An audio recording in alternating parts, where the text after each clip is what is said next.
Once you come back and balance out, you're now Lesotho by Lesotho for Lesotho, if in essence. Whereas now, this, as much as aid is good, aid is always come with a lot of negative connotations in like South America, Asia, and Africa, because it came with expectations. It was never free aid. That's one thing, because it's almost like buying influence. You know how I look at this situation, man. I was explaining this to my colleagues yesterday. Remember in apartheid, that racist government instilled fear in black people. They killed them, they instilled fear. Eventually people stopped being afraid. And what happened when they stopped being afraid? They fought back. They fought back. Yeah. You know, our parents fought back. So if America thinks that we will always fear them, eventually the world will stop being afraid of you.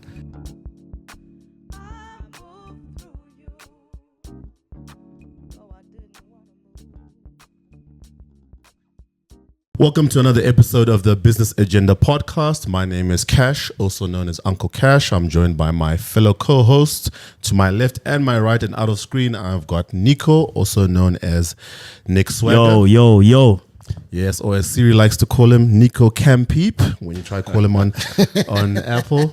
Also joined by the good man himself, our resident financier, expert, pseudo Reserve Bank governor, Mr. Mojaki himself, Shadow Minister of Finance, Itumeleng Mojaki, also known as Maiza Maizito, and we've got the... Yo. Yes, are you good? And we've got the man on the boards, as always, making sure that this podcast that you're going to consume is going to sound great, is Teaser, also known as Vinyl_T. One day we're going to give him the platform to let him share where the vinyl part came from. There's a good story behind that. You're good, my G? He's wearing retro glasses. Clearly. He's the Jomosono of Business Agenda podcast. He drives, he records, he edits videos, Organizes meetings. He does everything. Relationship manager. everything. We need to talk about how legendary Jomosone is. Driving the bus for the players is unmatched. Exactly. So if you're consuming this content for the first time, we are available on YouTube. Please do the right thing and like, subscribe, share. Make sure you pass the podcast within your circles. We always appreciate your spins, views, and always we appreciate if you could just reach out to us, send us comments, give us DMs, just guess ideas, topics that you'd like. As always, the premise of this show is just to inform, enlighten, and make sure that people are kept up to date in a way that doesn't go over your heads as other platforms do. And I'll leave it there without throwing shade, but this is the show for, I know we like to joke that we're not here for the common man. We give you more meat on the topics, let you understand. So we're the sweet spot where the experts can understand, but we also break it down, what's happening in economics, the country, performance, businesses, and just so that when you watch like finance minister giving a speech, you can come straight to Business Agenda and we'll give you what you need to know, the crux of it. But before we get into that, we need to catch up. It's been since last year, holidays, gents have been busy. Health check as always, I always want to see how people are doing. So gentlemen, how have you been first and foremost? Before that, maybe shout out to Zboot, man. Oh, yes. I was going to end with that, save the best for that. But as you can see, different location to what you guys are used to see. So we'd like to thank our host for the day, Mr. Spoo from Farbear Investments. Come on. We're going to make sure we're going to share. Tambanani Capital, my boy. Yes, sir. So we'll be sharing the information in the episode Remember description. that name, hey? Yes, they're going to be making waves soon in the finance space. But we'll definitely share all the info in the episode description, so just you get to know more about them, who they are, and what they do. Thank you so much for having us for the day. We appreciate it. Gents, how have you been since the last meeting? The background behind you doesn't look pretty, Cash. Yes, I think I just want to distance the podcast to the background. We have no association with what you see behind Maiza. I am well placed. I am well placed. At the bottom of the log, but second page of the Really? you have to scroll down. You have to scroll down to see where they are. As a platform, we would like to say we in no way, shape, or form endorse the logo, team, or brand behind But this. I think you need to start charging people when they come here. Others we need to charge people. Yeah, but gents, how have you been, bro? Like it's been a while. A lot happened since we had our last episode. I mean, it was leading up towards end of year, so here we are, Q1. How's it been for everyone in general? 4 months, bro. It's been crazy. Yeah, It's 4 months since we last recorded. Yeah. We went through December. We're dealing with 2025. It's a lot, eh? Yeah, like I thought I was the only one, but that's the general feeling I'm getting from not just over and above you guys, from clients, colleagues, especially people on the like or self-employed or run businesses, side hustles. That that whole thing of the year always, January is people are coming back, holidays, decision makers aren't there, schools then open. That typical way of the year warming into things, gone. There was none of that this year. Like hit the ground running. A lot happened locally, internationally, which we're gonna touch into. You're working so hard, you bought another car, buddy. In Cyril's economy. It's only us who are feeling Cyril's economy. The man I was is. hoping to sidestep that topic. Cash is working so hard that he went and bought another car. That's how busy the year has been, man. All I'll say is that's what happens when you don't go in December. Like you live off noodles and peanut butter sandwiches, and then like you're not. I couldn't fit. Now that I got into golf, I couldn't fit a golf bag in the Figo boot, so I needed more boot space. So that's the in essence. And we went and got a classic.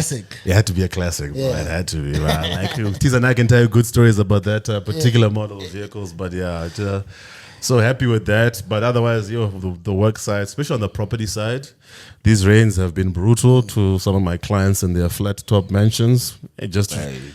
Contractors, insurance are like, no, thank you. So, and high end properties, we've got tenants there. So that's been that's crazy. It's been crazy, and then even just in general, like work wise, I try to put my finger on like what's in terms of the pulse, what's like getting things like besides the stuff that's happening politically or whatever, but just business wise, like why the year started the way it's here, then can't really figure out even from a placing perspective, is that busy?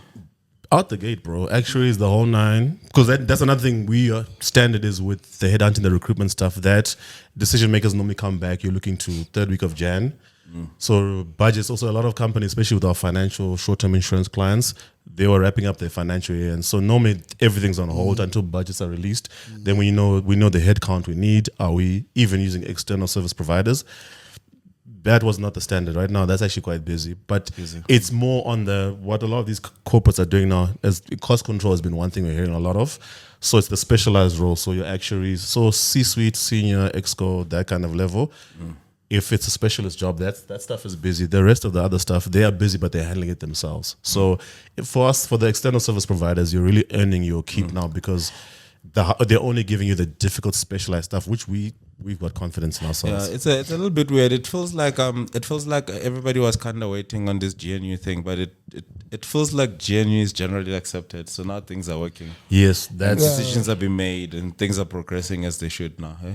I think you're right. The hesitation that was there because I think people maybe assumed it would take more time to. For the wheels to start moving in terms of this GNU exactly. What we're seeing is that the guys are gelling now, and I think what we see in the market, it's sort of positive. Looks like maybe what we're betting on is that GNU is probably the future. I actually like it. I like this thing of like what happened with the budget speech as an example, that the oppositions didn't like it and as a result, you can't present it. Yeah. I mean, I get the implications, but I like that. Like, someone said 2% is crazy. Accountability. Whereas before, that would have just gone through. Yeah. I mean, I must say, especially now, we can't mention names clearly. We're facing headwinds from all over the show. Yeah, but the guys need to stick together to progress. And. The only thing, especially in the bonds market, if the GNU can stick together, and I mean, the Reserve Bank is expecting 1.8% growth. It's quite low, but it's sort of okay from the lows that we come from. But in general, I'm quite positive personally. I'm quite positive, and I think next year what we are actually looking at is next year, the elections, local elections. I think those ones are the ones that are going to tell us how 2027 is going to look. Yeah, tell me, from a money perspective, like the whole international debacle that's going on with the Africans people, are you seeing money leaving, or No man, not that's impacted. no man, that's just Is that more that's a social- facade. And it's more social media, right? it's a facade. Like real people know, there's no such man. Like that thing is just noise. True. Yeah. It's just So- it's so- not so- even driving prices. You know, Yes, it's what not what impacting drives anything, what drives prices is probably your GNU, The budget your VAT stuff, hike, your yeah. budget. Your budget is the biggest thing that drives prices. I mean, like people complaining, acting like victims, and creating Yeah, fictitious ekhona America too. creating hysteria. race-based. Yeah, man. Like nobody cares about that, bro. Like it's only those guys there and that bro from Pretoria who are stalling. Nico said Cyril was given to you. You need to apologize to Israel by Friday, buddy. Yeah, it was a thing, bro. It was a thing. Nah, man. Given ultimatums. I can't believe these guys come up with such crazy things, bro. and it makes sense why the phone calls didn't really, we haven't heard about a phone call between The two. our president and the president of the US. So. Yeah. You think they spoke? No, I don't. I think they haven't yet spoken. Yeah. I think the diplomatic relationships are a little bit Tense, yeah. strained at the moment. Yeah. Because everyone wants to fight. Like the But violent apparently he's nature. gonna go, though. Apparently he's gonna go to the US at some stage. Oh, is it? Okay. Okay. Yeah, you should. But like everybody at the moment is putting. I mean, like we've got the G20 summit that's coming. The US guys are putting themselves first. Cyril is putting his country first as well. All what you're seeing on Twitter is just noise. Remember, Twitter is not a real place. Right? Yeah, like, can I actually ask you guys what, like, this thing of like, obviously, like, Elon Musk is running this efficiency department of America, Doge, yeah. and it's so interesting that America's power over the rest of the world was always like, we'll give you money and we'll fund you and we can threaten by saying we'll take your money away. We literally just saw it with Ukraine. Do you know what I mean? Like, they say you need to be thankful because they're giving them money and they threaten to take it. So then that's how they kind of had power over the world, including South Africa, Lesotho, and like when the guys realized Where's where the that? money. I've never heard of that place. Yeah, when they realized where the money is So we going, get it's our because- drinking water.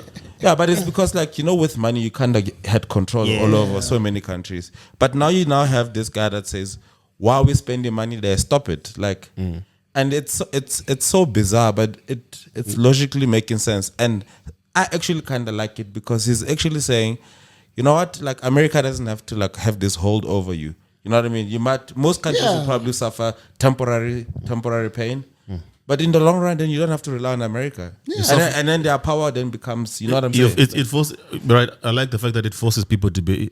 It forces countries into self-reliance because you feel the pinch for a short period, but once you come back and balance out, you're now Lesotho by Lesotho for Lesotho, if in essence. Whereas now, as much as aid is good, aid has always come with a lot of negative connotations in like South America, Asia, and Africa because it came with expectations. It was never free aid. That's one thing because it's almost like buying influence.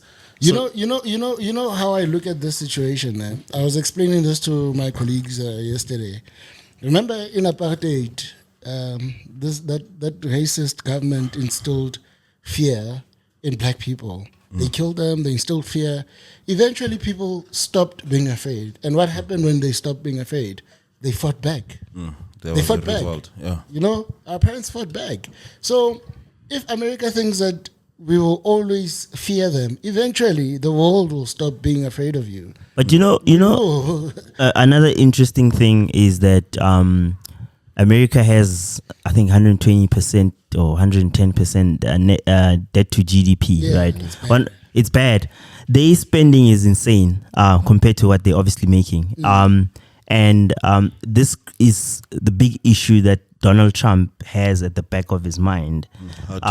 They basically looked at their spending and looked at what they're spending for all these countries, and then they taking the approach of cutting costs. It's not I've heard a lot of people trying to make it a South Africa thing, an Africa thing, or whatever.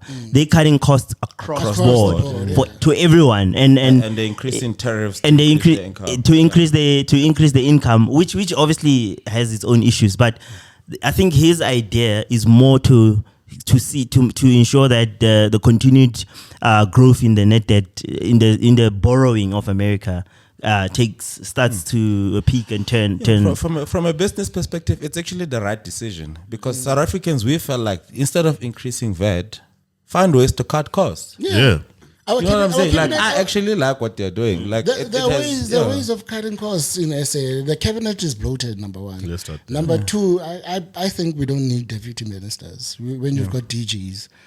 I mean, that don't save them billions. Do you think it will? Because I think the projected VAT was going to give them what, like 60 billion or something. Which on the 2%? Yeah, but like we can. I like the culture perspective. Sorry, I think. I like the point of like if you like having a bloated, it's just the culture of culling because already when it becomes big, you create a culture of patronage and people living off what's you there. must remember when we talk about expenditure cuts, it's like the way the Reserve Bank. I'll use this analogy. The way the Reserve Bank looks at interest rates, they don't look at interest rates for the next 3 months or 1 year. They want to look at interest rates for the next 5 years. Correct. To claim that it's anchored. So when we talk about expenditure cuts, we're not saying for this fiscal year only. You're saying over a period of time. How much you're saving. So deputy ministers alone have, deputy ministers, they have bodyguards, 2 cars or 3 cars. They've got 2 houses. 2 houses. They've got. They don't pay for electricity apparently, and water. You don't need such. If they don't pay when they fly on SA. But I mean, I get it. Like a little bit helps, but I think it's not significant to tiny. move. It won't move. It don't move the needle. But you must remember, South Africa, during Becky's era, I don't think we had those. Those were created by Zuma.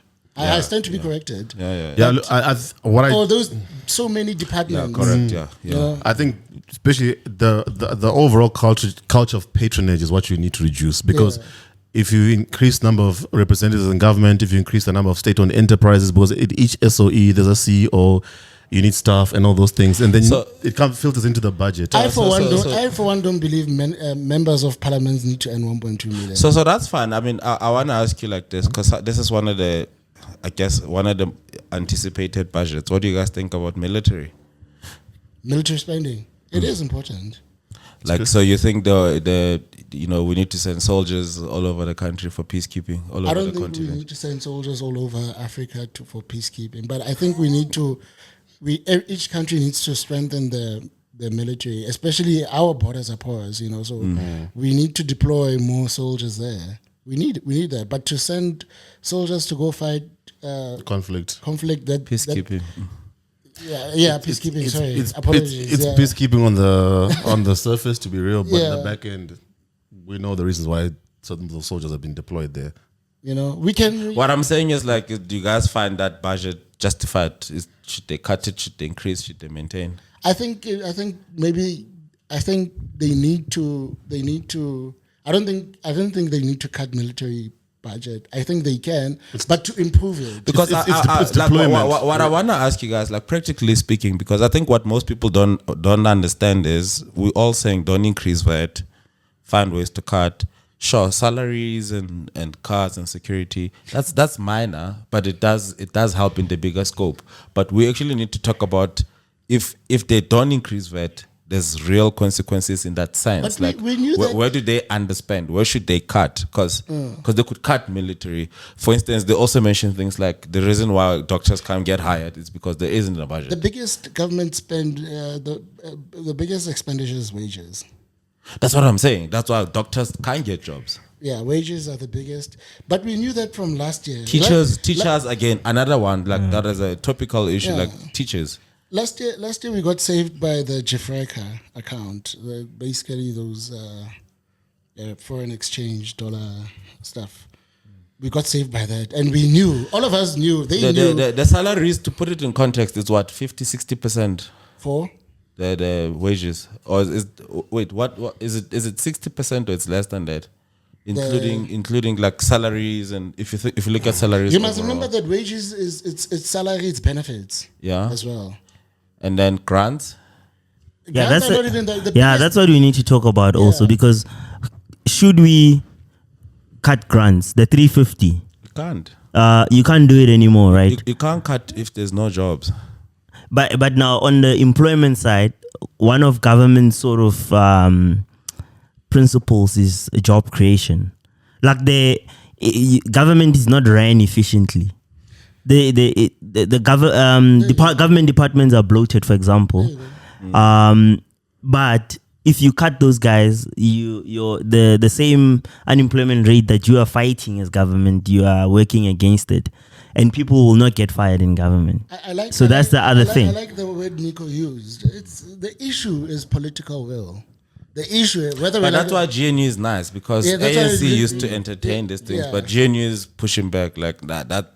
Do something about it. That's the issue, whether we like it or not, is corruption. Yeah, correct. I summed it up. That's it. Political will. If we get our political will, if we get it correct, it will filter into. If we pull what Singapore did, that's the best example. If you do that and you're not afraid of the kickbacks and but Tabile said it as well. It's unfortunate that everybody has skeletons, but if we want South Africa to get that above 2% growth, or go back to when we had Gian as Gisa, I mean, big years they don't like him. He was an autocrat, but you need that kind of leadership and to get the country into economic shape. So interesting enough, there was a podcast with Sizo Mpofu. He had a chat with who's that guy that I can see him, but I'm remembering his name. The guy that was drinking wine is like, what a touch, man. Tokyo's what? Tokyo says Paul is next. It looks like, I don't know if it's certified, but he says Paul is next from an ANC leadership perspective. I doubt it. I don't know, but I doubt it. I've always taken. You don't think Paul is next? I've always taken Tokyo's things with a pinch of salt, because he's made some predictions before. Yeah. He said we have millions waiting there at the Reserve Bank. Remember that press run of his? Yeah. I remember that guy. But anyway, talking about corruption, guys, one of the most interesting things that recently by Trump is the he froze the law banning bribery of foreign officials in the US. So he froze the law that used to ban that used to that banned. Yeah. No, so initially there was a rule that obviously now that you can't bribe foreign officials. Yeah, but he froze the rule. Yeah, he's so removed now you it. can. Yeah, you can facilitate business. Thug life. Interesting. One thing in official capacity. Yeah. In South Africa, that's a little bit normal, right? It's the cost of doing business, even though it shouldn't be, but it's the cost of doing business, because it's a sad day when you get to a state when you don't blink anymore at some of these things, because you're supposed to. It's not supposed to be. It's not supposed to be the status quo, but you get to that stage where it becomes TIA. Like this. You see the recent noise that's happening. It's very difficult sometimes to defend our guys. BE is actually a good policy. It's just the execution of it. Yeah, it is. It's like land reform. It's a bit lackluster, I mean, like, you have to be connected to this thing of having a connection to get something done. Yeah. But I must say, man, it's also so sad. Like, we I think we're trying to do a property deal, and we're looking for money and we can't find money. that tells me like. But the flip side is, if you knew, like, the connections don't work. Like, really, you can't call up on it. I thought you were about to reinforce what he's saying, that look, if you are connected, then you can make it happen. So they're not that solidified, the connections. Please help us, guys. If you know someone. It's so bad. But it is sad that those things do get in the way of, because whatever development you guys are doing, what bums me out is how these bottlenecks take away from the private sector initiative to fill in the gaps that some of that government can do but don't move quickly enough. So, like, Tisa, you've got a colored story with just property, whether it's student accommodation, all those things. Look, to be honest, government is weird, man. Like, so I went to see a building yesterday in Bloom, right? Probably shouldn't say this, but whatever. So there's a building that Department of Public Works has put a couple of buildings to you can kind of come lease them, because they have these buildings that are hijacked, essentially. Government buildings hijacked. That's a disaster. How are government buildings hijacked? But anyways, Let's start there, but yeah. they're taking proposals to say, look, we have a building, it's hijacked, come up with the deal. You don't have to buy the building. We're going to give you a 25-year lease. Manage it. Put a proposal together, show us how you will make money for us, and then you also get to make money, and then propose what rent you want to pay. And they kind of allow you things like, you can pay minimal for the first 3 years, and then after 5 years improve, and after 10 years start paying a little bit more. And then so it's an interesting proposal that they actually put out. I don't know. I think because I tried to ask that if this is, because I think the Minister of Public Works is a DA minister, but apparently it was the ANC policy even before. So they're just executing.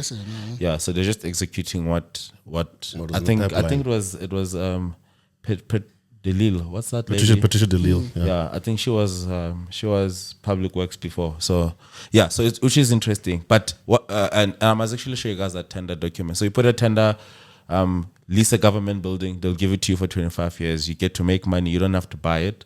And then the plus side is you get to improve a government building. You take it from being hijacked, and then you're gonna pay them rent, and then after 25 years, then they can take it and run it however they feel, or maybe they'll extend the lease. What's interesting is in the tender document, they're also asking us to say how many jobs are you gonna create, and then they want stuff like how many youth are you hiring, are you involved with women, disabled groups, and minorities, and then they're gonna take all those things into account. Involved with women in what sense? Like as in, is your business 51% women owned? But you see that's. But you see what Tisa is explaining. It comes back to Miza's point about. Just hold on. Well, to what Tisa is explaining, that's PE. But the guys, the guys fail to recognize the positive. It's a good policy, bro. It's a good policy. Empowering. Not only black women also. Yeah, and also youth. The youth are the most black That's people. PE. Yeah, the youth are the most vulnerable in terms of employment. We've got a lot of unemployed graduates.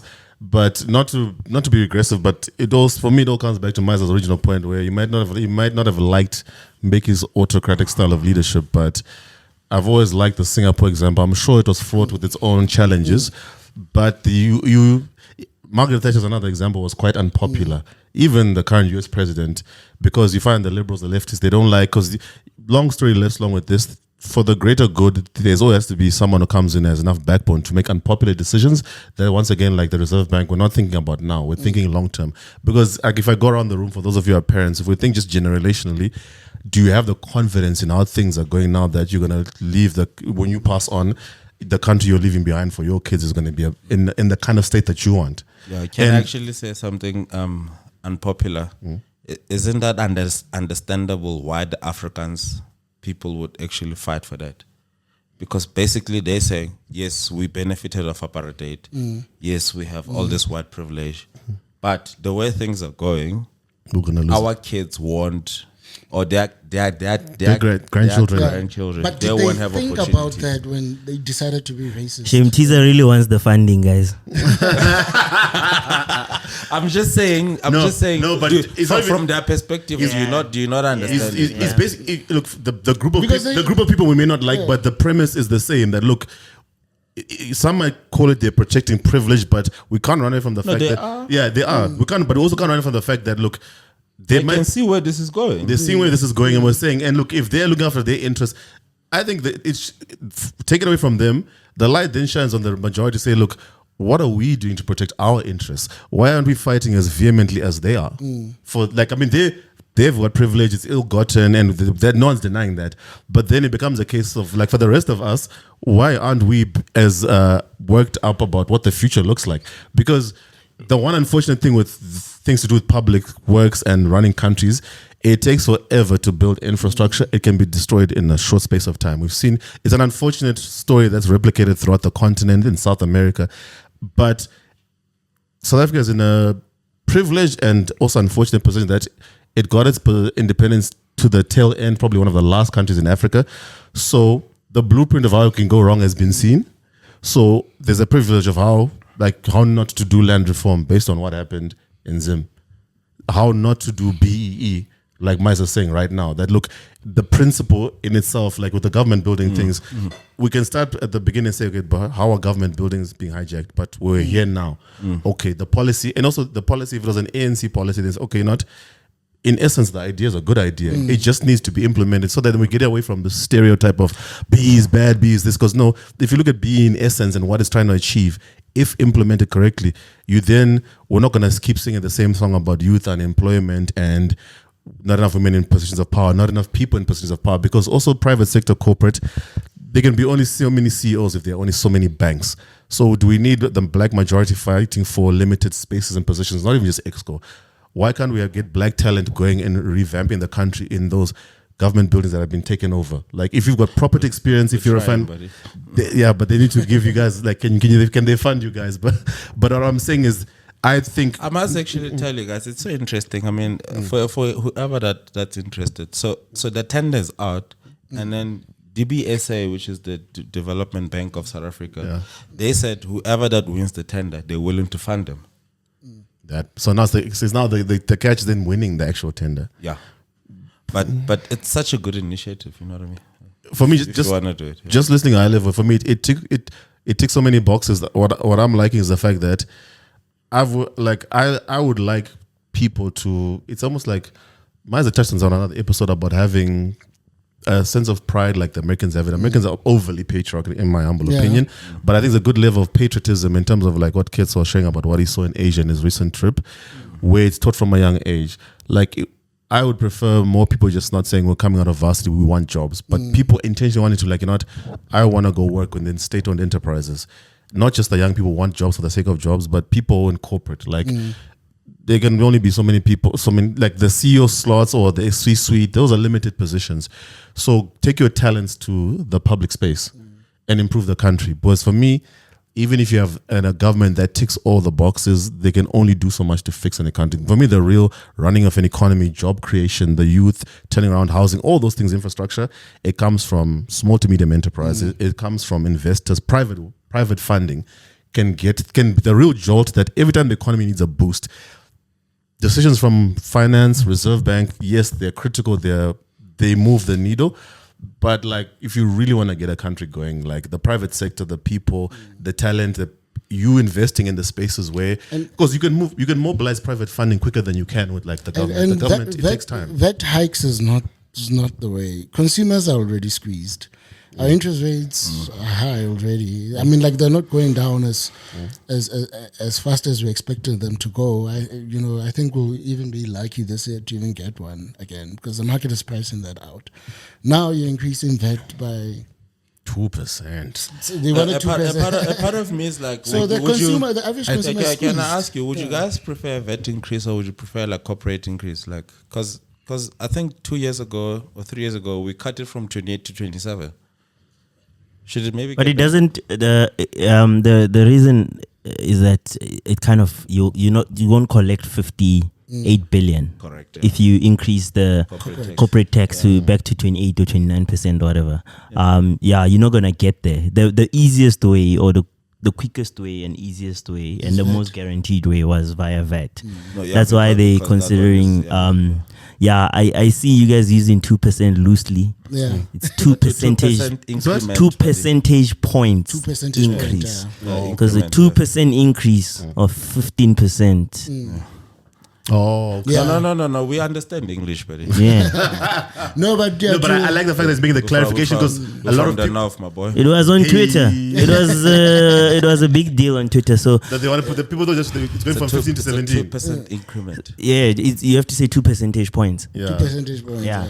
But that's why we're here to clarify some of those misconceptions. Because Yeah. a lot of people didn't think it was going from 15 to 17.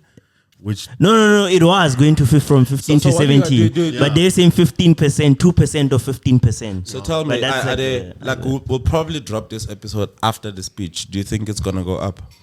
No, Apparently they're talking 0.75.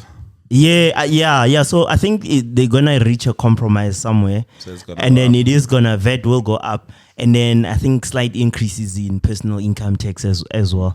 The one contentious point is this wealth tax thing that I don't really understand, because already as things stand, top 1% earners in SA according to SARS I'm included there, and I'm not a top 1% earner in SA. because people, the point I'm trying to make is they don't actually have a proper way of accounting for wealth in SA at the moment, because people use vehicle structures to hide wealth and distribute wealth, so that they don't, Pay tax. Yeah, Tax avoidance. Yeah. So it would be a massive exercise to have wealth tax like 45% of all rich people. Because if they simply go to SARS and use the top 1%, then it's the working class. You know, Spoo takes a management fee. It doesn't pay a salary.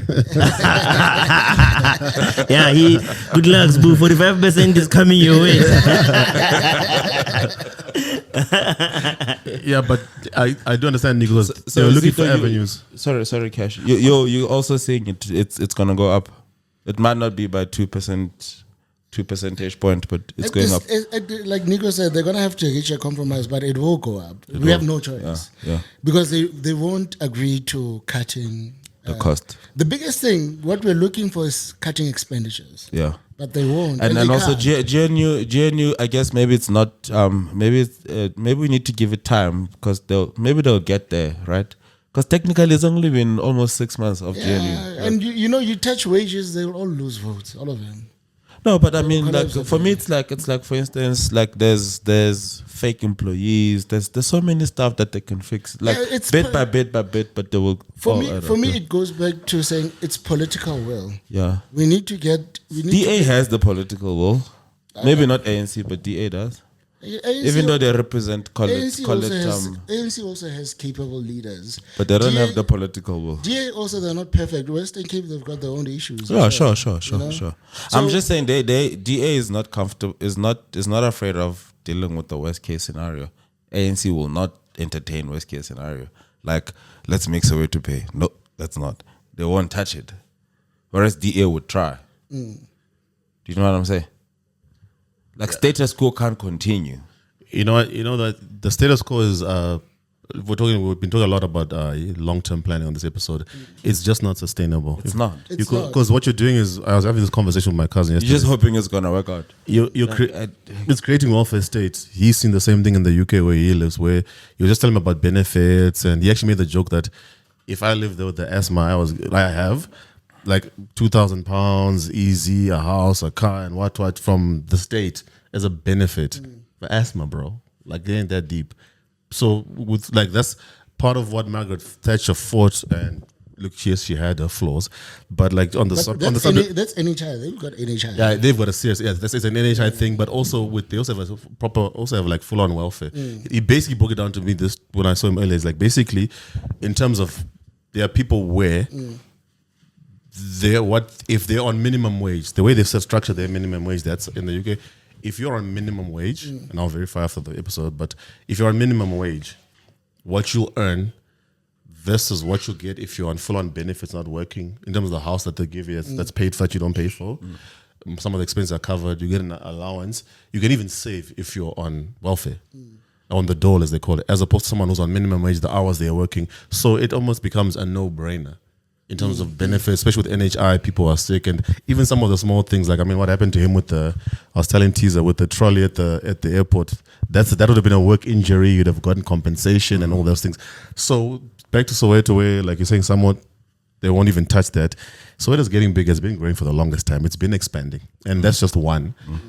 Status quo, definitely. Think of status quo for not just Soweto, any other area like that. The ghost employees, like you mentioned, those things balloon. Think of SA in 20 years.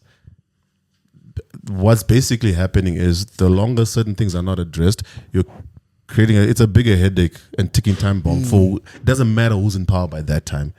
And that's the future generations things we're talking about coming back to, where I've always believed that it's the will, and the will basically speaks to unpopular decisions, because unpopular, it's like austerity. It'll hurt now, but it's going to benefit everyone in the beginning. So like, even people who had privilege, they knew that, look, if we continue with this privilege of apartheid as white people, it's a ticking time bomb where it's going to come to a halt. Can I ask you guys, what do you guys think about borders? How much impact do you think the borderless South Africa impact has on our spending and our budget? Because, for instance, people in Limpopo will say, like maybe 30% of people in hospitals are foreigners. Well, You know that's, what I mean? that's, Like, that's so I just wanna maybe gauge like how big do you think that is impacting us? it is big to such an extent that, you know,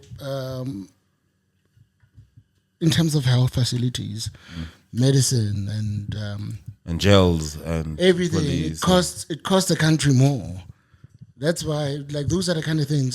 Those are the kind of things you need to cut. You need to, if you can facilitate and protect your borders, you will cut. Those are the part of the cost that you'll cut. Someone just shouted Mabahambe and I don't appreciate it. Sorry guys. But I think interesting enough, like if you look at what Elon Musk and America are doing, it's the same thing. Like, don't let people come in because they're basically saying like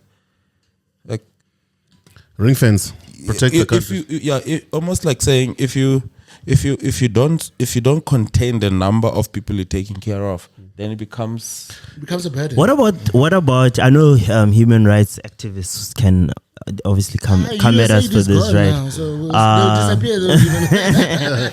But what about prioritizing South Africans? So what I mean by that is, person A and B are sick in an emergency ward. that's inhumane, Nico. No, it's a question. It's inhumane. No, let him finish the question, then we'll answer. Yeah, so there's a South African and then there's someone that's from Malawi that's sick. You must treat the South African first. That's basically Yeah, he pays the tax. no. I'm talking about bed space. Hospitals are full and all of those things. And I mean, this could go both ways because I've been a tourist before, and if I could get injured, I wouldn't want them to mistreat me. But you've got insurance when you go there. Yeah, You don't jump borders, right? You go there. No, his legally. medical aid will pay even when he's overseas. You've got insurance. You've got travel insurance. But the point I'm trying to make is I wouldn't want to treat a foreigner It's a differently. tough decision to make. No one wants to make that decision. But is it not then one of those decisions we need to make? If we're saying schools are full, classes are over crowded can and I things ask like you that. something which is for me when I think about it practically, sometimes I'm like, it might be like, it's weird. It's like, for instance, let's say there's people from Zim that are here, you arrest them, and then if you put them in jail, they're costing you anyway tax money. If you take them back, they will come back. So then what do you do? I think it's Because- not practical, but we need to have more dialogues with the countries, with our neighboring countries. But the problem in Zim is real. It's like there's no employment, And you can there's see no it, yeah. food. It's almost like it's a humanitarian issue. Yeah. That almost like saying you can have laws and It's not rules. a humanitarian issue. I'm sorry. Mugabe and his government were greedy. Mugabe is gone. He's gone, yes, but now they've got a crocodile now. You know, Oh yeah. those guys were great. It's political will. But as well. what's the practical That's solution? exactly what Cash. That's what Cash said. Expropriation.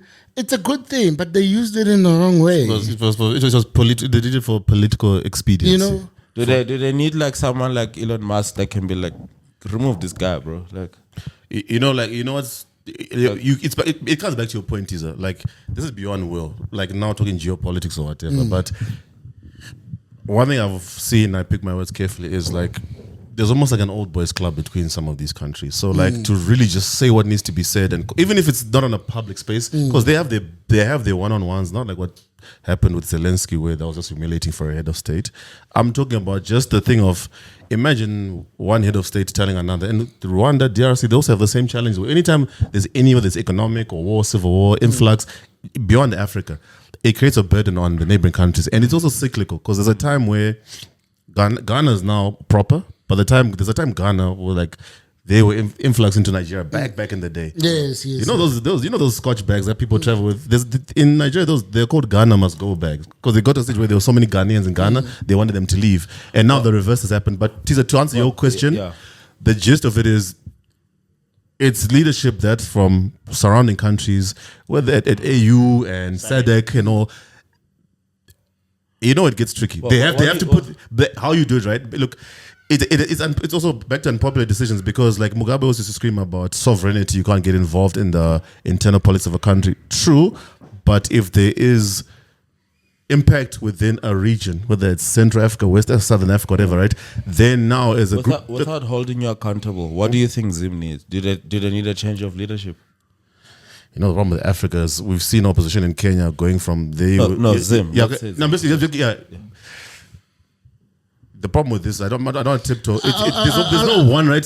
Outside of Singapore, I can't think of anything where we've seen it being done I'll in tell terms you. of like something that actually worked over and above. What's the population in Zim? I think it's about 16. 16 Yeah, million. there's not a lot. But guys, the reality is, What if- does, can I before you Yeah. can I tell you what does Zim needs? And it's what we all need here in Africa, especially in SADC when we saw these revolutionary parties starting to collapse. What is needed in Zim is a political reform. Yeah, I've heard plenty of people say that.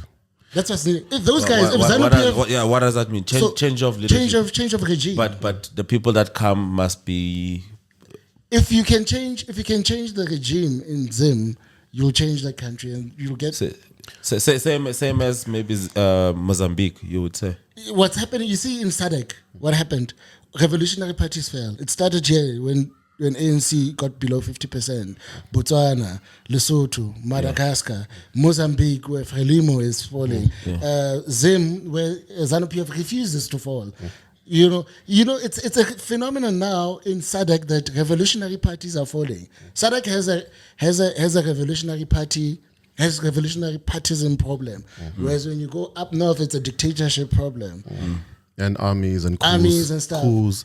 But this is the trend that's happening. Revolutionary parties are falling. falling. Biz- That's what- good. What is replacing it? South Africa, you can see it's like your GNU. GNU, okay. Botswana, it's Opposition. Opposition. Madagascar, zero. The Revolutionary Party got zero.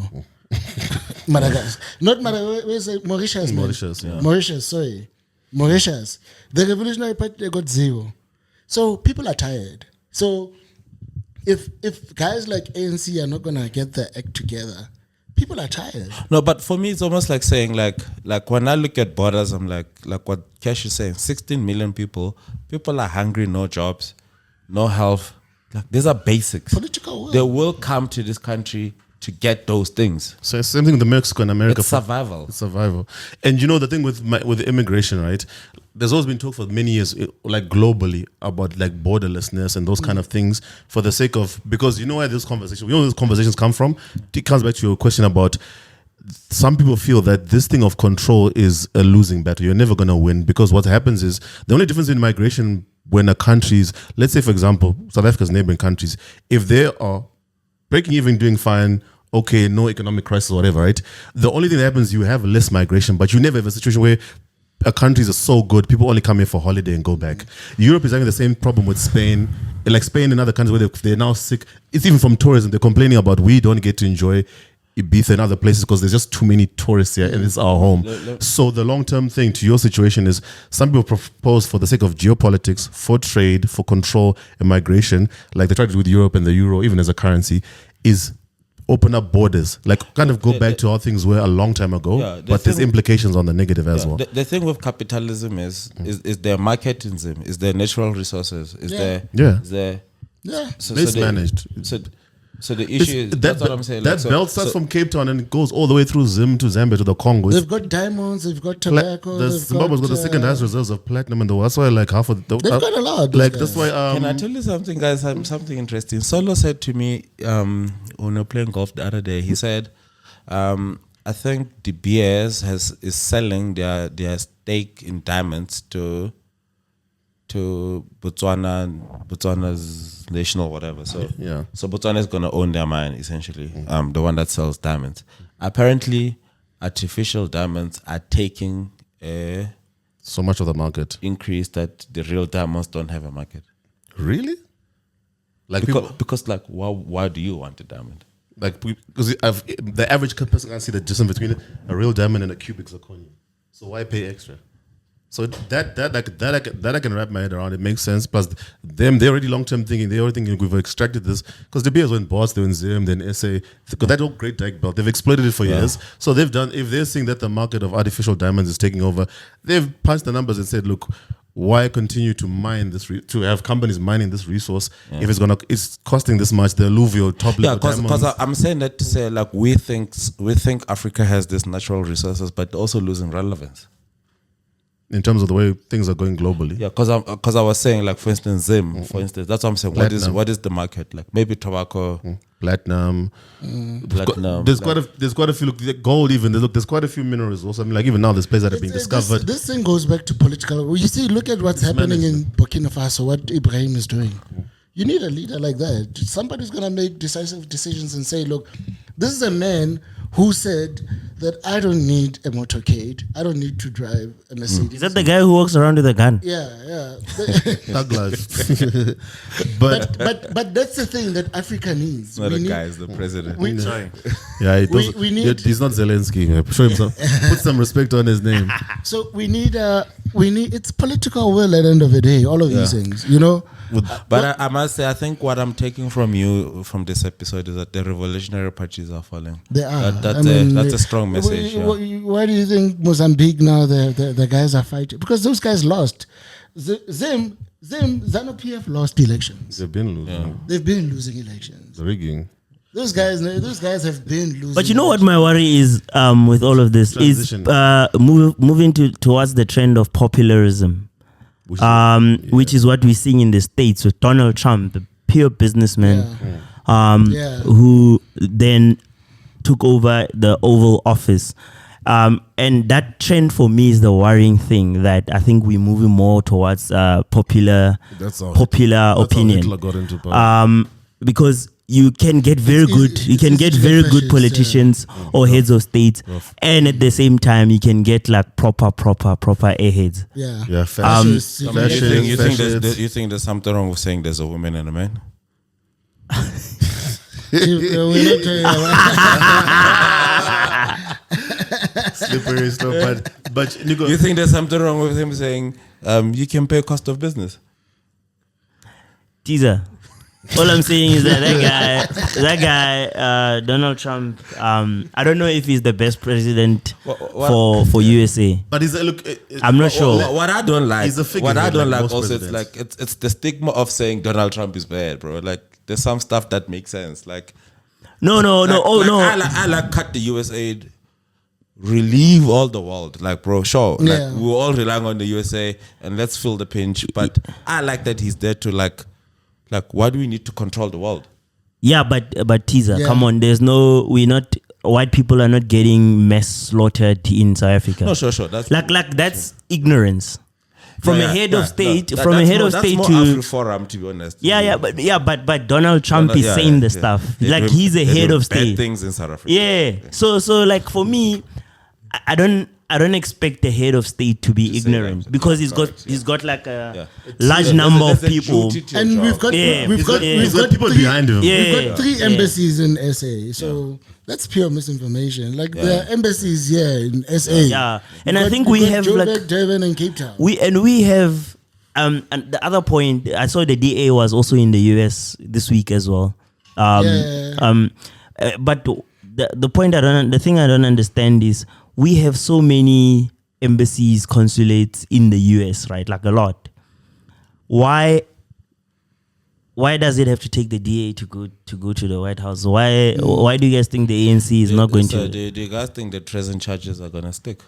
No, I don't think so. no, they don't. Treason for the DA. The Afri-Forum guys, they charged the 4 people with treason charges. Look, they won't stick. It's probably it's posturing, but I think it's more of a reminder that listen, this kind of behavior, because it's you probably find they did break a law and the crime is treason, but the thing now becomes a case of who's actually gonna enforce or implement it. But I just think it's just more a reminder to people that look, there's a difference between real life and Twitter. If you think you can start that kind of noise on Twitter and then take it to real life and there's no implications, you've got another thing coming. Yeah. Spoo, you want to contribute? You think they're gonna stick, buddy?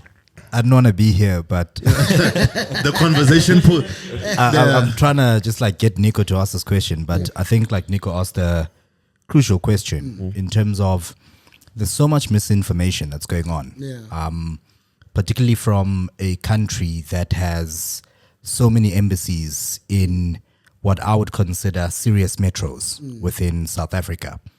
And we are told we are slaughtering people, we're confiscating farms, and all of this thing is going on.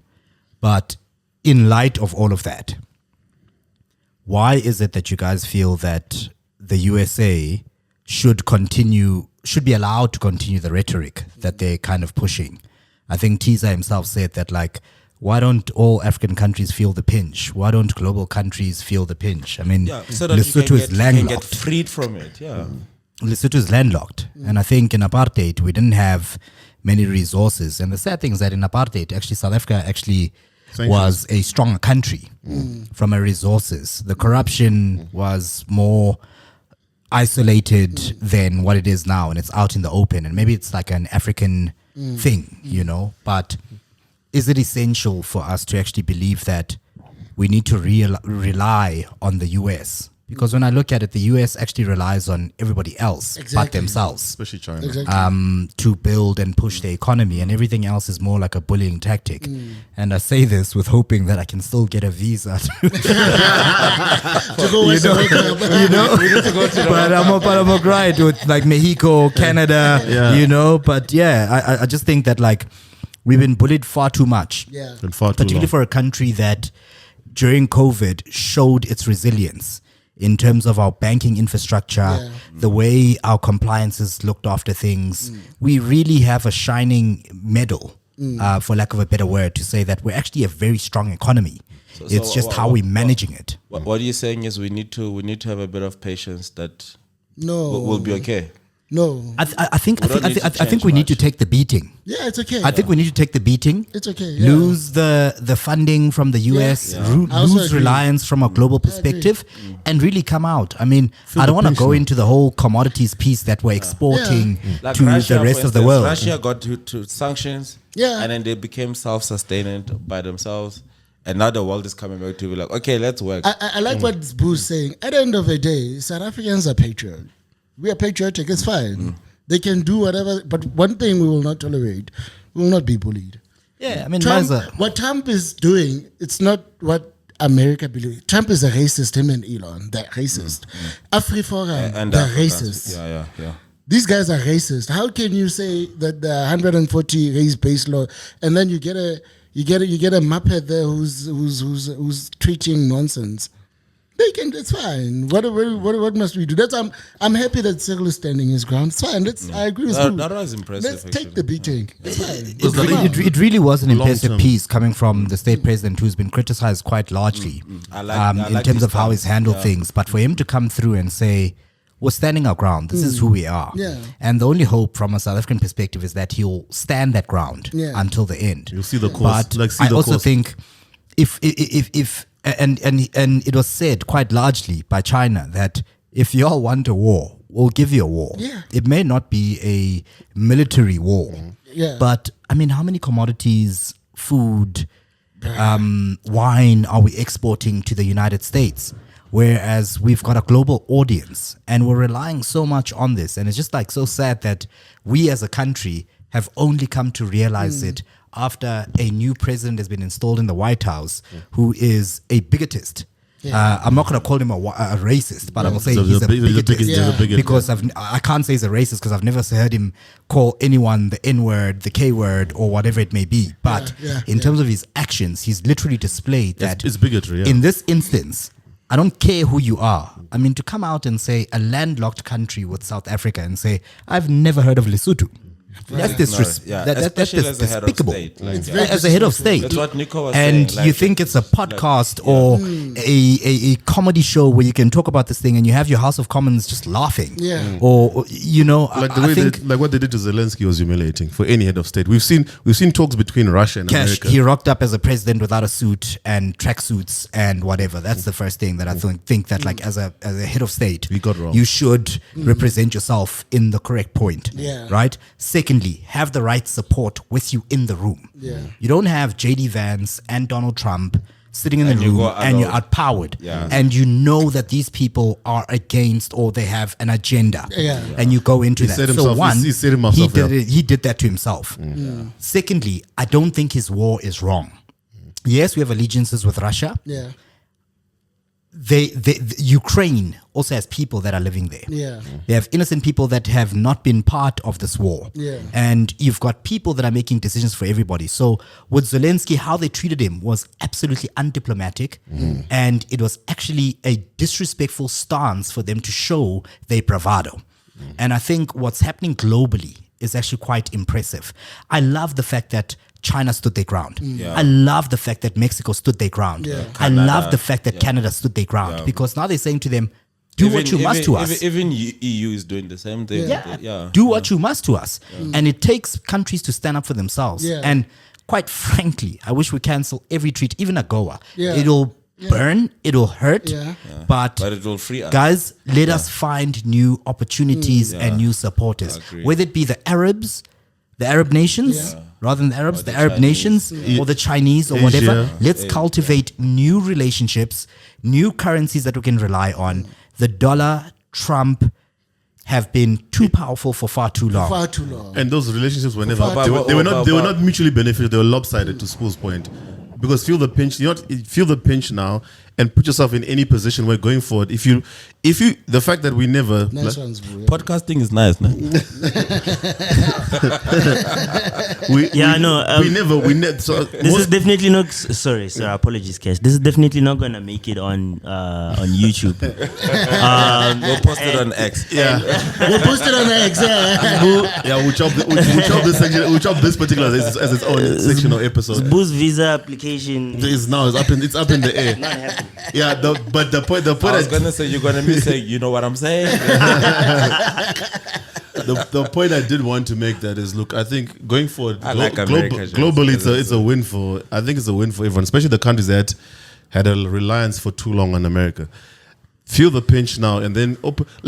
No one is ever going to open their eyes to the fact that, listen, whatever trade agreements, whatever we're exporting to America, there are other markets. We've never even thought of those markets because it was just like these are the relations that are there, but things have changed. The world has evolved, so let's start opening our eyes to other parts where we can export our produce, our products, and everything else. So then, and just start signing trade agreements that are mutually beneficial. Because I want to ask you this, because I think I think we're probably gonna close soon. And I think we've labored the point. But what I wanted to ask you is is like, for instance, we always say Africa is a market, and what I want to ask directly is like, should South African people actually think there's a market in Zim? Because instead of, we can worry about borders, right? If you worry about borders that people are coming this side, it obviously becomes bloated for South African government to take care of this. But the other way to do it is to actually flip it, create a market that side. You know what I mean? That's what people do. Like ShopRite and all these companies grow backwards because they're like, well, we need people, they need food, They're thinking forward, yeah. So do you think is Zim a market? Like can Zim is a market, DRC, Nigeria. Can I share a quick story? In 2014, I went home to Zim, and this was Zim, and the majority of the people on the plane were white, Afrikaners. So I was like, where are these guys going? So I spoke to the one guy. He owned some cement or manufacturer, whatever. So these guys then, he was like, no, right now, the DRC, long convo, like the DRC is where it's at. South Africa he was quite arrogant, like South Africa for the most part, we've got it on lock, but we're already thinking further into Africa. I was boiling inside. And then I went to the Congo in DRC 2018. But you are absolutely right. What I'm sharing is what's never said well for me is how, like, we're gonna be honest, the majority of economic production companies is within the hand of the white majority. We can't run away from that. And those guys also, for many years, have been doing what you're saying, teaser, within the African continent. So I am 100% behind the idea of Black South Africans getting finance or whatever, and looking, because the opportunities are there. But the only people, even when you travel, when I've been to other Africa, it's normally white guys, especially Afrikaners in farming and production and mining.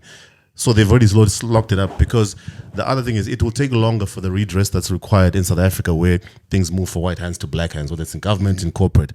But it's, instead of waiting for that, why not start looking within the continent? And then the piece you're talking about, maybe if you're helping to improve the economy and turn around the economies of other countries, especially as black people, I'm big on this, black South Africans, then it might take time, but in some way, shape or form, it puts a bit of pressure on where if that happens economically, if you turn around, people are not going to need. You're not going to have so many numbers moving this side. So- and also business opportunities.